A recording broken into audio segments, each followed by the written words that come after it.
everyone, welcome back to another video here. This is going to be uploaded pretty raw because no diddy, but I'm gonna because I had to basically completely reinstall and like uninstall and reinstall Windows. So I don't have my editing software downloaded yet, nor do I have like much of anything downloaded. But I do still have. Don't worry, I already have the final Dark Souls 3 part recorded and everything. So I will be posting that within the next couple days. So expect that here in a couple days. Also, Dead Space is available on PS5 right now, like on through PS Plus. So I'm kind of curious if y'all want to see a playthrough of Dead Space for Spooky Month. I don't know. The previous Lethal Company video didn't do particularly well, so it's kind of gonna be one of those situations where if Breakfast wants to do another collab horror thing, then we can. But I won't be posting it. It'll be him posting it. So this is the second time this sort of situation has happened. I'm not completely necessarily sure why per se, but also like my channel's not necessarily known for horror, so it sort of makes sense. Um, I would surmise the only way to like probably do a successful collab thing, not one that's really a bumpin', is to do a Soulsborne related one. It's kind of the only way that I can understand that happening, but I do appreciate the support on the channel so far. However, we're gonna get into the TWAB. It's just massive. Before I get into it, I'm going to massively call out all of the big boys, right? Aztecross, Dado, all of them, right? No one has been mentioning raid reprisals. Why the fuck is no one mentioning raid reprisals? That is my biggest criticism, is that if you look at DMG's Twitter, he had, said he was going to respond to some comments or whatever. Top comment was, what about raid reprisals? Fucking nothing. And why? Because none of the big content creators are pushing raid reprisals. None of the big content creators are pushing raid reprisals. We know nothing about it, and being honest, at this point, they can only refresh the loot so many times before I personally. What is the point of grabbing loot if I don't have a brand new, really good activity to take it into, like a raid, right? And for me, I have never done Leviathan, Count of Sorrow, Spire of Stars, Eater of Worlds, Scourge of the Past. I've never done any of those. And in D1, I've never done Wrath of the Machine. Because, being honest, Destiny 1 is dead. The second you can load into a strike solo on a regular basis, that game is dead. Destiny 1 is dead. The raid scene, maybe not. But in terms of the actual game itself, Destiny 1 is actually dead. If you want to look at a dead game, go look at Destiny 1. Even in Destiny 2, I still have yet to consistently load into strikes solo. So, here's the deal, right? The fact of the matter is, we are probably never ever getting any more raid reprisals. So no one will ever be able to do Leviathan, Scourge of the Past, none of those raids ever again. Based on Bungie's new plan, we will never ever be able to do those raids. And Wrath of the Machine will never ever be reprised again. Because we don't have an answer. And the upcoming plan for Code Frontiers does not make a single plan for that. During Frontiers, we're only getting one raid and one dungeon a year. Yeah, so yes, we've kind of been getting spoiled, but like, we're so much just fucking missing from the game already. We're missing Red War, we're missing Forsaken, we're missing entire destinations like the Tangled Shore. We're missing Io, we're missing Mars, we're missing so many destinations. So it's like, but we're gonna go ahead and get in here. I'm skipping this Revenant stream. I just am. New artifact stuff. I'm gonna get into it. A lot of the TWAB gives me hope that at least it's going to be fun to play around with some stuff. Is it going to last me as long as, the season lasts? The fact of the matter is no. It's just not. But in column 1, have Anti-Barrier Scout, Overload SMG, Unstoppable Pulse Rifle, Anti-Barrier Shotgun, Overload Breach Grenade Launcher. Still the exact same problem as every single seasonal artifact has. No heavy weapons being anti-champ. It's been a massive problem for a long time. Thankfully, we do have some special weapons this time. Shotgun, Legend of Acreus will be anti-barrier, most likely. Breach-loaded grenade launchers, I'm assuming no heavy GLs will be overload. That's what I'm assuming. Because that usually means special ammo. One with Frost. While Frost Armor is active, stasis weapons gain increased reload speed and stability. This doesn't really matter. Killing Breeze rapid weapon final blows grant you a bonus to mobility. Only in PvP really is that useful. Um, yeah. Dark Ether Reaper is the origin trait of the new seasonal weapons. I'm not necessarily interested in it. It's at least not a awful one. It's just one of those where it's like, Enhanced Ether Generator. Dark Ether Reaper origin trait has a chance to spawn an extra Dark Ether charge. There you are. Fell the Revenant. Deal increased weapon damage to Scorn. Wearing Shade Stalker armor increased the bonus damage. I'm assuming Shade Stalker is the seasonal armor. That's what I'm assuming. Um, Dealing increased weapon damage to Scorn. We actually don't have enough activities in the game that are Scorn based. The only dungeon that really is Warlord's Ruin. We don't have another dungeon like that. Also, what the frick? Okay. I do kind of hope this dungeon isn't purely Scorn because we have a lot of Scorn stuff. So it's like, We've had, like, just the previous dungeon we had was Warlord's Ruin, and that was basically Scorn and Taken. So there's that jazz. I'm assuming that it will be Scorn, though, because usually dungeons tend to follow the season that they're in. So, 30th Anniversary, Fallen Base. You had Spire of the Watcher, which released during a Vex-based season. Again, Duality, Cabal season, so on and so forth. So I'm going to assume it's going to be Scorn. Again, this will help at least. Rapid Impact, dealing damage with a grenade launcher temporarily increases the reload speed of grenade launchers. This is great if you want to run like triple grenade launcher. Wind Chill. Rapid Stasis weapon precision hits grants you a stack of frost armor. Useless since stasis armor comes by super freely. Dealing stasis weapon damage to a slow target has a chance to spawn a shard. Whatever. This really is a benefit to hunters, I feel like, more than, like, Titans don't benefit really from stasis shards. So, Crystalline Converter. Gather stasis shards to gain stacks of Crystalline Converter. Your next powered stasis melee hit creates stasis crystals equal to the number of stacks you have. Stasis weapon final blows after activating your class ability spawning stasis shard. This is actually fantastic. So, as across did upload some gameplay of some other stuff, which I'm not just going to talk about too much, but the new Stasis Titan melee actually looks pretty solid, and this might actually pair pretty damn well with it. After finishing a powerful combatant, gain temporary damage resistance. I don't use finishers. Rapid final blows against weakened combatants grants you Devour. So basically, essentially, the trait that you get from Buried Bloodline is essentially transferred over to here. Titans are terrible out of the blind weakened. So this has two interesting applications. Titans can really only make use of this from three ways. One being Buried Bloodline, of course. And of course, rapidly defeating weakened combatants grants. Responsive Void Breach, whatever. So first way, Buried Bloodline. The second way is Hard Shadow. Hard Shadow actually does apply Weaken with its bolts on the heavy attack. So it's kind of interesting. Hard Shadow can be leaned in outside of just a boss support DPS role and into more of a kind of Ackley kind of role, which is pretty cool. Because essentially with Hard Shadow, you can have a lot of stuff active. You can have the Weaken, because the enemies you can get Devour now, Invis, and if you kill an enemy with a grenade, you can have Volatile, all at the same time, which is kind of crazy to think about. The other way, Axes. Axes apply Weaken on hit.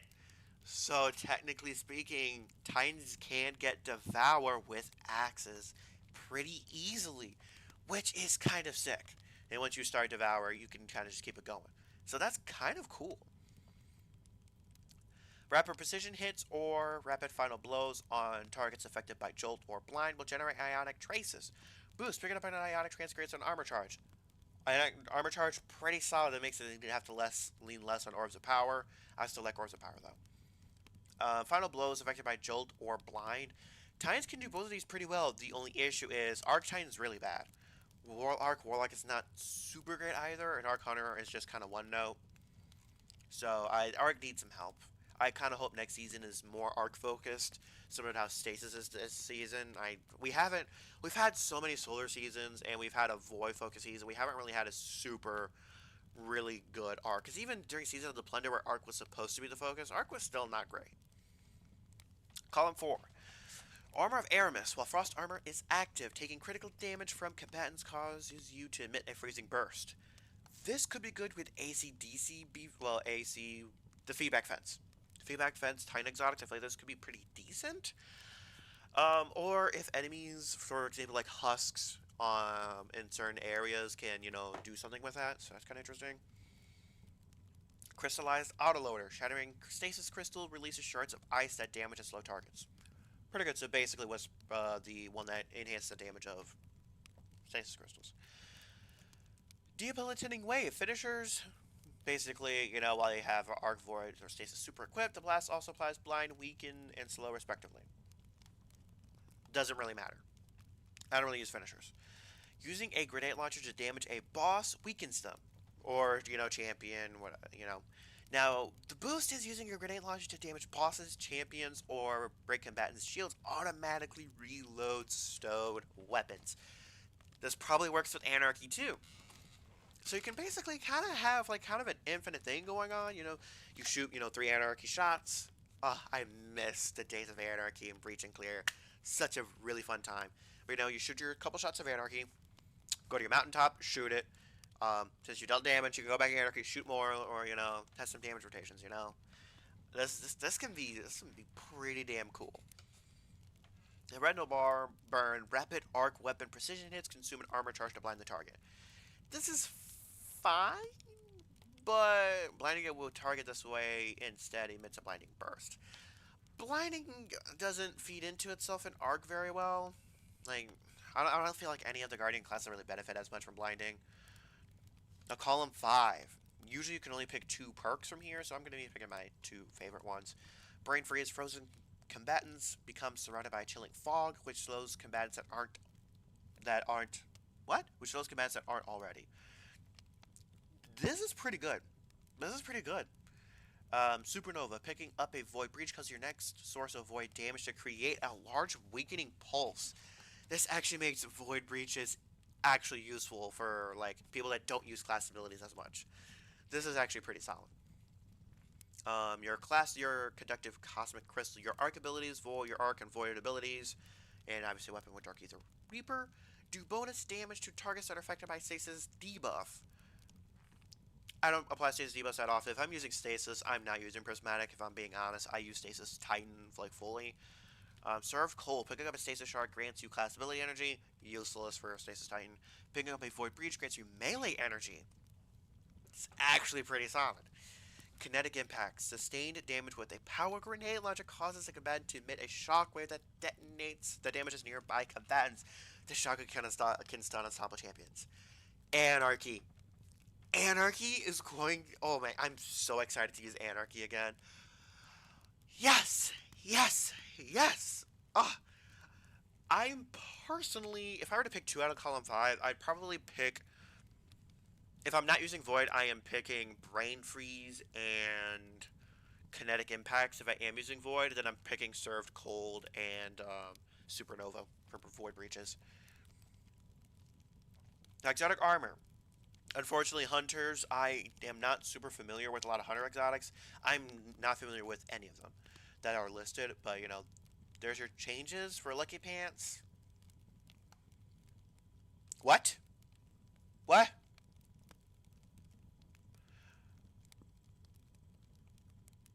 Now provides movement bonuses, including increased slightness and sprint speed when a hand cannon is equipped, but no longer requires the hand cannon to be matched to the super damage type or kinetic to receive the PvE damage buff. Maximum damage is decreased. Interesting. Damn. Okay. I think this is more puts it in kind of the middle of the road exotic, kind of like a more of a ubiquitous exotic. Young Arm Car Spine. Hunters, let me know in the comments if that is good change or not. I don't know. I don't know. Blight Ranger added the ability to cancel your Arc Staff super while equipped, damaging and blinding nearby enemies, and granting a tier for Arc weapon damage. Giving an Arc weapon damage boost for exotics just does not help. It doesn't. It killed, at least for Titans, it absolutely killed Path of the Burning Steps, and it doesn't help. It doesn't help Fist of Havoc. It doesn't help the that one ugly ass helmet. It's so bad that I forget the name of it. Whatever that helmet is. No longer creates orbs of power when reflecting projectiles with the arc staff. Reflecting projectiles now instead directly refunds super energy. Interesting. Raiju's harness. Raiju's harness looks cool, but I have no idea what it does. And now enhances arc super gathering storm? Calls down lightning around the user when it is activated, as well as adding a neutral game source of super energy? Activating Gathering Storm calls down lightning on all nearby targets, jolting them while also amplifying allies. Defeating target arc debuffed targets grant a small amount of Gathering Storm energy. Hunters have an exotic that can build into blinding and shit. Damn, that's pretty solid. I like that. Relativism. Reduce the melee damage bonus provided when both Bionic Enhancement and Stylish Execution are active by 50%. Okay. Titans. Titans. They are cooking. They are cooking with these Titan changes. That's one of the only reasons why I want to play next season. Icefall Mantle. You now, which has desperately needed change for so long, the tier for weapon damage bonus is negligent at best. It's just dog shit, and having to stay in place and being slow is terrible as well. You now gain a stack of frost armor for rapid stasis final blows. Each time you gain a stack of frost armor from any source, you will heal for a certain amount. The unique class ability granted by Icefall Mantle now provides maximum stacks of frost armor instead of its custom overshield. You will also immediately heal for each stack that gets added. It no longer prevents sprinting or jump abilities, and it now works when Thruster is equipped. This is going to be a PvP nightmare. Class ability energy now begins to recharge immediately after using Icefall Mantle's class ability. Yeah, it was kind of weird how it would stop for a while and then come back. Yeah. The burst of stasis energy from the class ability now freezes combatants and slows players. No longer provides bonus stasis weapon damage, which is fine, it was negligent at best. Now requires a stasis super to be equipped to benefit from its exotic effects. This is going to be a PvP nightmare. I can already tell. Just being able to, you can basically go from no health to full in an instant with frost armor. That's kind of insane. Calamus Ridge Lance Cap. Remove the stasis weapon requirement, which is fine. Directly hitting any powerful combatant with the Diamond Lance will now create 3 stasis crystals, previously only bosses in vehicles. Fine change. Whatever. Ursa Feroz and Spirit of the Bear, I do not use this combo, but increased maximum super energy gain for Unbreakable in PvE from 15 to 20%. Kind of nice. Fixed an issue where you were gaining more super energy from Unbreakable in PvP than intended, now provides a maximum of 10%. Okay. Okay. Curse of the Falling Star. Curse of the Falling Star has needed a rework for so long because it's one of those it's Consecration, but worse. Reduce the damage bonus from Kyrus to Thunder Crash from 2 times to 1.5, which is fine. This keeps the overall damage similar to what it was previously. That's because the super is getting a the super itself is getting a 33% damage bonus, I believe. Replace the overshield after impact with damage resist, 50% in PvE. The issue with Kyrus sometimes, with Thunder Crash in general sometimes, is after you hit, the problem was the overshield would take too long to activate, so sometimes the second you hit the enemy was alive, they could just go, pew, dead. Also, melee final blows while amplified now grants super energy. Super energy. Fantastic change. Arc still sucks, but this makes using Kyrus a lot more enjoyable, and less just kind of, it's there. Peacekeepers, I don't really care about. Dealing damage to combatants with the SMG, increase SMG damage for a short time, maximum 20 stacks. We want Mask of the Quiet One. We want to lean into the vampiric nature of this exotic by allowing it to grant access to the potent Devour status effect. Rapid final blows and final blows while at critical health will now grant Devour. This fight requires a Void Super to be equipped. Oh, this is good. This is good because it just says rapid final blows and also final blows while at critical health. So I'm assuming you can get it while rapid final blows in general, but also you can get it while at critical health. That's kind of insane. Oh, that means realistically you could use Axis, La Monarch, and or some other Void exotic and Mask of the Quiet One with the axes. Could be interesting. Stoicism, these basically do nothing. These do nothing to help Stoicism. Spirit of the Horn, activate thruster leave with a ball of solar energy. This fucking sucks. Can't use it at a distance. This is my same issue with using Derringer's Lash with thruster. Alpha Loopy, activating thruster heals you nearby allies. The issue with this is Loopy is in the 4th column. You should not be using Alpha Loopy. You should be using Contact or Star Eater. If you're preferably Contact, in my opinion, is the best, but Loopy's just. Hoarfrost activating thruster spots of parasites crystals. Same problem as Derringer's Lash and also Horn. So this does not help. This does not change Stoicism at all. They have done nothing with it. Warlock. Those Weavers, I don't know anything about this exotic. So I don't know. Skull of Diorama Kara. That one, you get more super energy by slinging Nova Bombs. Added weapon defeats while Devour is active, grants super energy. Ranges from 1% to 4.5% depending on type of target defeated. Interesting. Oh, Sanguine Alchemy. I don't know anything about this. I really don't.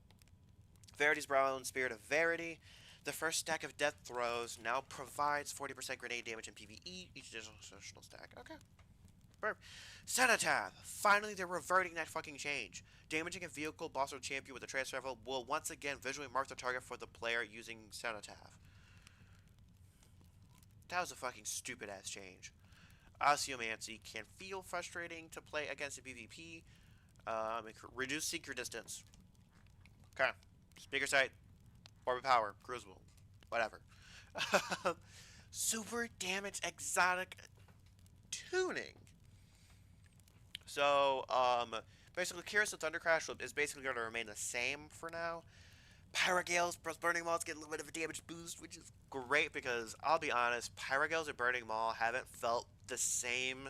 They felt drastically weaker without the previous season. Without the solar stuff from the other season. And, like, it wasn't just like they were a little worse. They were like, yikes. Twilight Arsenal. A lot of times you're going to be upset about this. I'm happy about it. Twilight Arsenal with Star Eater was way too strong. Way too strong. And then Golden Gun, a little bit nerfed. But I'm actually happy Twilight Arsenal is getting nerfed because there was no reason for Instant Damage Super to run Thunder Crash over Twilight Arsenal. Twilight Arsenal needed the nerf of Star Eater. So, Curious of the Falling Stars noted above, reduce the damage bonus from Curious Thunder Crash, whatever. However, when paired with the increased Thunder Crash base damage, this nets out as the same overall damage. Increase Cyclone's damage to 10%, which is great. Spirit of Star Eater reduced the benefit granted to Nova Bomb from 70 to 50%. I don't know the deal with Nova Bomb with Warlocks. I don't really know. Reduce the benefit gained to Thunder Crash from 70% to 50%. Star Eater was actually overall worse than Kyrus in terms of damage. When paired with the increased Thunder Crash base damage, this nets out as a 15% increase to damage compared with live, which is great because Thunder Crash sucks. Balls. It's terrible with Prismatic. And that's the stuff that I wanted to use. Reduce the benefit gained from trying to Arsenal from 70% to 25%, which is great. Weapon tuning! I'm not going to go over every single little of these, but sniper rifles reduce flinch against combatants by 50% and reduced camera roll against players by 10%, and they are increasing sniper damage 60, 75, 35, 25. Whisper of the Worm is going to be cooking. Glaive, they fixed a visual issue. Shotguns. Minimum damage after falls have been increased from 0 to 40% for damage versus AI only. Thank God, because Acreus and all shotguns in general are kind of a pain to use when they're just the worst energy weapon in the entire game. They just are. They're worse than Glaives too, because Glaives can be used at a range and a close range. Shotguns are complete dog shit. Rocket assisted sidearms getting their ammo reduced, which is a non-problem. Trace rifles increase PvE ammo. Trace rifles need help badly in PvE. I'm being perfectly honest. Trident machine guns, you know that. Heavy ammo grenade launchers, they're changing how the damage is distributed, not necessarily much else. Rapid fire, increasing its damage. Yay. I'm skipping all the PvP stuff. This is not my realm of thing. Please go to your local PvP guy. I don't know. Exotic weapons. Choir of 1, they're reducing the base reserves, which sucks. You're reducing max reserves, it sucks.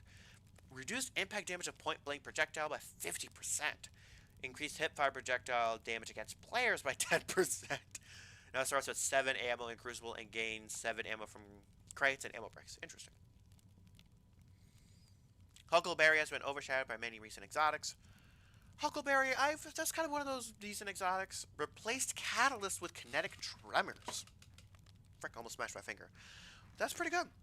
Teraba, when Ravenous Beast is active, gain damage resist against solar damage. I don't like that. I just don't. It needs something else. Not that. It needs a catalyst. Symmetry now gains a stack of dynamic charge on kills in addition to precision hits. Yes, I love Symmetry on Arc Warlock. I really do. But man, is it kind of sometimes tough to use. Duality, I never use. Bad Juju, not enough done to it. Increase the lifetime of string of curses from 3.5 base to 5.5 base. 7.5 seconds with the catalyst, which is kind of insane. Increased magazine size from 27 to 36. I think this makes it a little bit better. This weapon also appears to have become more haunted than it used to be. I'm assuming that means it's going to start working with necrotic grips. That's what I'm assuming. Also, let me know in the comments if Bad Juju by default works with necrotic grips. I don't know. I've never used necrotic grips ever on Warlock. I know, it's quite surprising. Extra risk, some changes. Extra 5 ammo, spawning 2 moths, which is nice. Reduce the moth cooldown, which is nice. Increased direct hit damage. Nice. Fighting Lion is going to be insane. Now spawns a volatile burst on direct hits. Damn. Fighting Lion is going to be cooking. If you like that exotic, that's for you. I've never been able to properly use it. It's just not a weapon that I don't think I personally am. I don't have the skill to use it. Prospector's exact perk has long been largely impractical for most activities. Yes. Now spawns 3 powerful cluster bombs on detonation, dealing substantially more damage per shot over a much larger area than previously. Removed sticker grenade. Yes, flame grenade and remote detonation. Function, finally. Mag size reduced to 6. Bonus ammo reserves on the catalyst changed to 50 reload speed. I'm okay with that. Chaperone, PvP, that's a PvP exotic. Lumino, updated hip fire projectiles. I don't know anything about that. Okay, a lot of these are interesting. Slice now works correctly in Crucible. Managing the invisible cooldown on this perk in comparison to the slide shot has long been an insane annoyance. Slideways can now be refreshed if you slide again following the completion of the initial slide. That's fantastic. Alloy Mag now increased reload speed when the magazine is near empty. Okay. Unfortunately, let's salute our fellow best perks of all time, auto-loading holster and reconstruction. Increased time to reload by 1 second for both base and enhanced. And increased time to start reloading by 2 seconds for both base and enhanced. Just a shame. Master Arms, there can now grant up to 2 times. 1 times grants 15% damage for 7 seconds. 2 times grants 25% damage for 4 seconds. It drops back to 1 when the timer expires. Interesting. Dawn of Gorge, I know nothing about. This, I don't know nothing about. Weapon mods. So now they're giving us new weapon mods, which is fantastic. These can be equipped on enhanced or crafted weapons. These are going to give plus 60 stats, so ballistics, range, and stability. I'm personally going to go for that on snipers and shotguns. English. Tactical. Reload and handling. That's mostly a PvE thing. I might put that on like machine guns or something like that.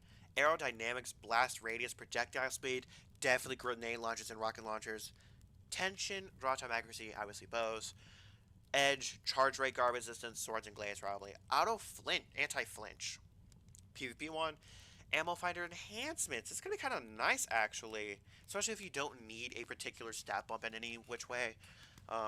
So these are actually gonna be kind of nice.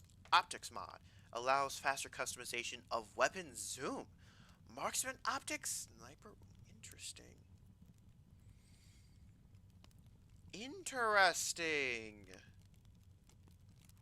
Wow.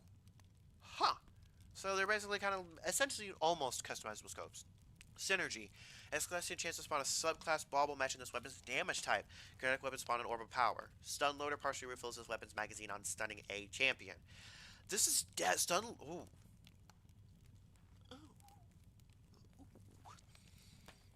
I have a proposition for you.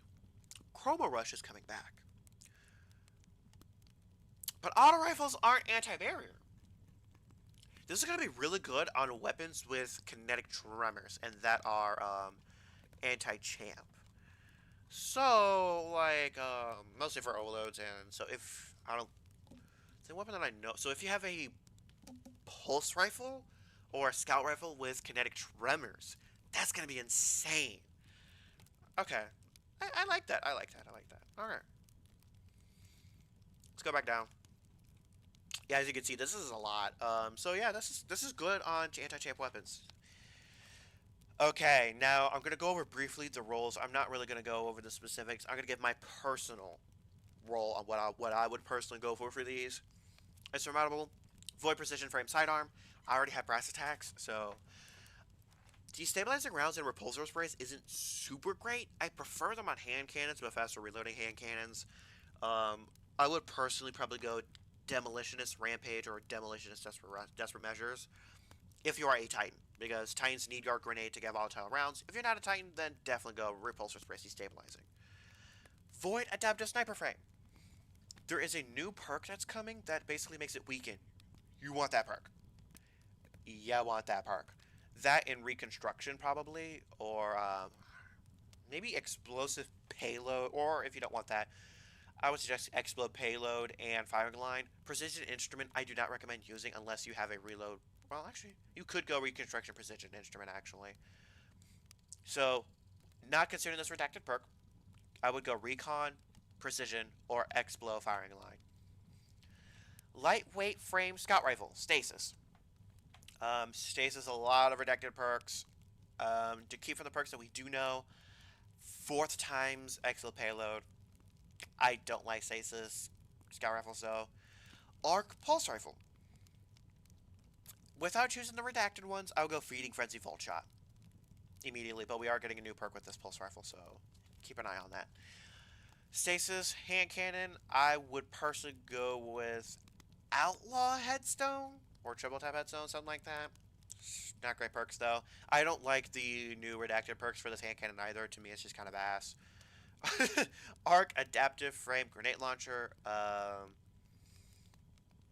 Oh, they actually didn't show this one, so at least Astrocross didn't. He didn't get to test this one. Show this one.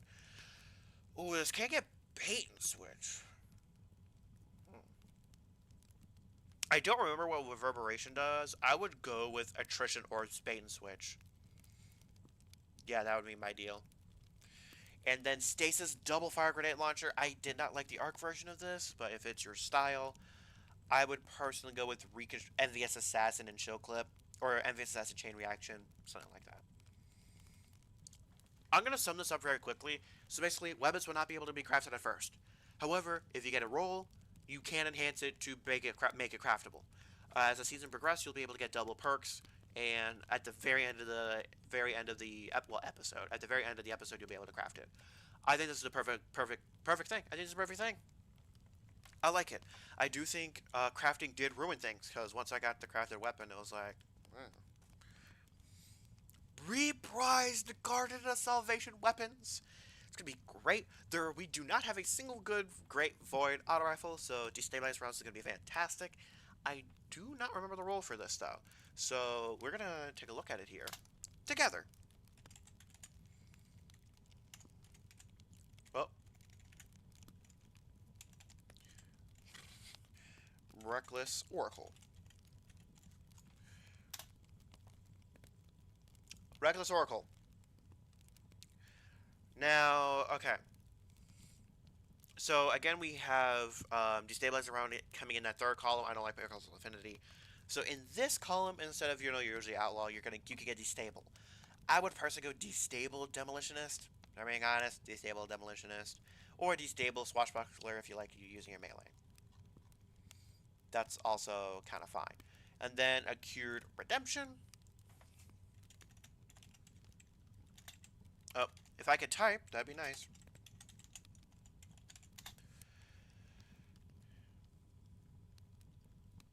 Okay, never mind. We're gonna just skip all that then. I'm not gonna look up everything I want. Okay, acute redemption, kinetic precision, compound bow, archer's gambit could be nice.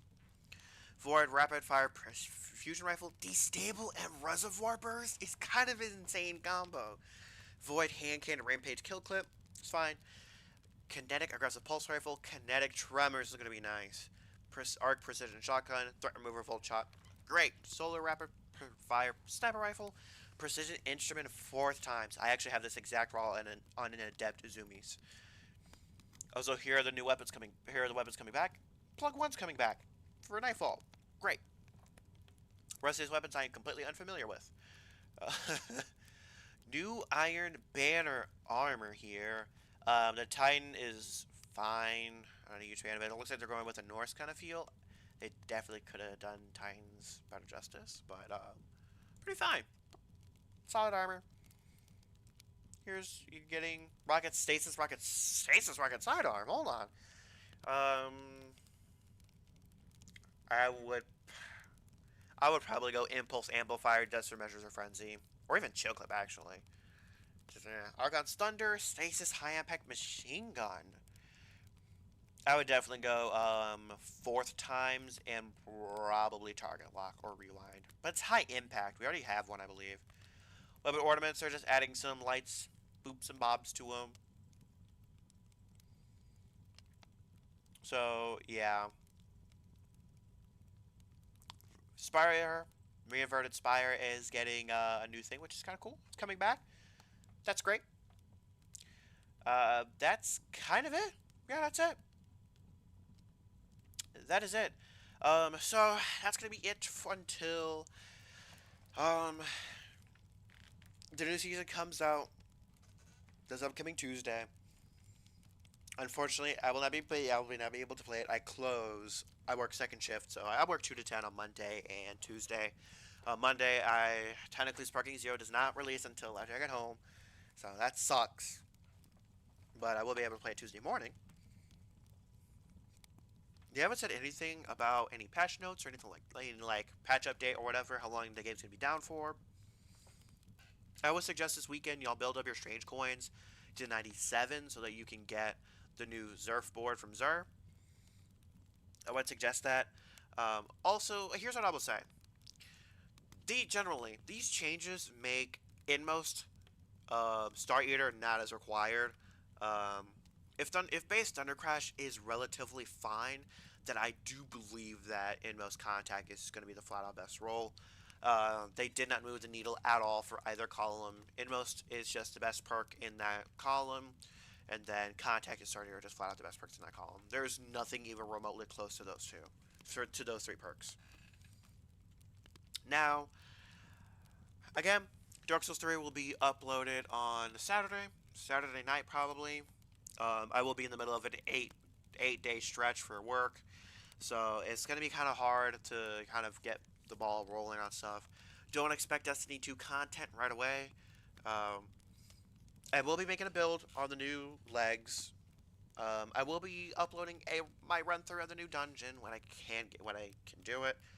I have to double check my schedule for the 10th, but I believe I get off of work at 1. So I might see if a group of people are down to do it, or do it the next day on Saturday. Sorry, I'm checking my calendar. Never mind, the 10th is on a Thursday. So maybe I might see if some people want to do it on Saturday, if a certain person wants to do it on Saturday. But yeah, that's kind of it. Thanks for tuning in. And of course, no thumbnail or anything like that. But I'm going to catch y'all on the flip side.